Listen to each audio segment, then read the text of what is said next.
Talking with graduated senior Mealii Enos from the women's soccer team. Mealii, thanks for joining me today. No problem. We want to talk about, so you're one of two nominees for NCAA Woman of the Year for the Mountain West. That's a huge honor. What does that mean to you?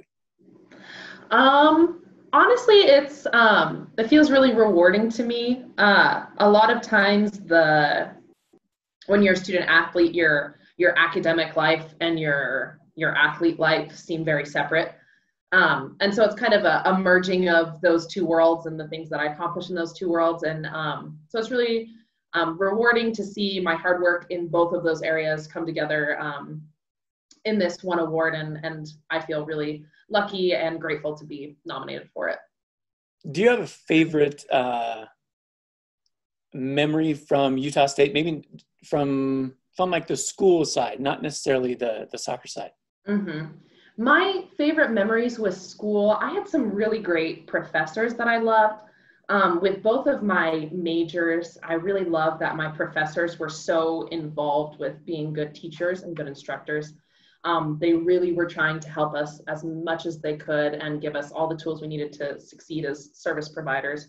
And so I had some really great professors that I loved their classes and their lectures. Kimberly Snow was one. Britton Barker was another. I just loved their classes and how they interacted with us. And my favorite part of my degrees was probably my student teaching experiences.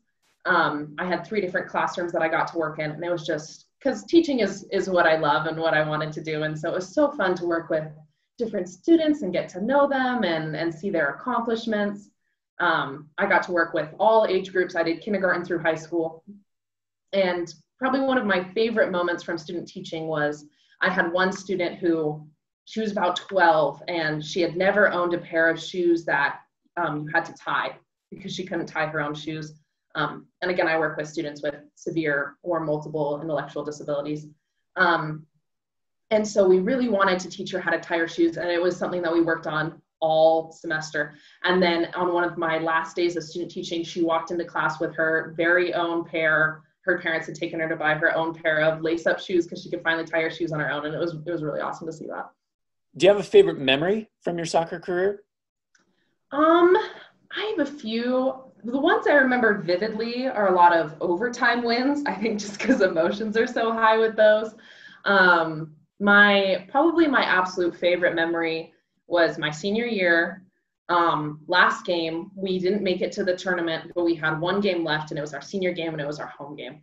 And we really wanted to go out with a bang, and we were playing Boise State, and they were number 1 in the Mountain West at the time.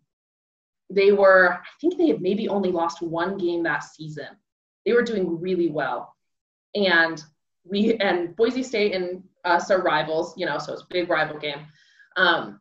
And so we really wanted to do well, and we ended up winning that game 1-0, and it was awesome to win, even though we weren't making it to the tournament, and I think they still ended up winning the Mountain West that year. It was just, for me, it was the perfect ending to go out on a win on our home field on senior day. It was probably my favorite. So what's next in life? Where's life taking you? So my husband and I are moving to Memphis, Tennessee, actually in like 2 days. My husband just got into a PhD program. He's doing biomedical sciences at University of Tennessee Health Science Center. So that's in Memphis. So we're heading out for that. And I have a job teaching special education preschool at an elementary school in Memphis. And I'm really excited to start. You were supposed to be the speaker at the 2020 graduation. Yeah. Of course, with COVID-19, graduation didn't happen, right? Nope. So what would have been your message during your speech at graduation? So at my high school graduation, my Hawaiian grandfather said something to me, or rather shouted it to me from his seat in the stands. He yelled this word, imua. And in Hawaiian, imua means to move forward or to move ahead. But it means to move forward specifically towards a goal with a deep commitment in a feeling, idea, or cause. I say the same thing to you all now. Imua. Move forward. Imua. Commit to changing the world by changing the individual. Imua. Move forward with strength, remembering what you learned here at Utah State to guide you on your way. Imua. Trailblaze new paths for the ones that will follow behind you. Imua. Move ahead into new spaces and new experiences as you embark on this exciting journey, and reflect on where you came from, and remember, once an Aggie, always an Aggie.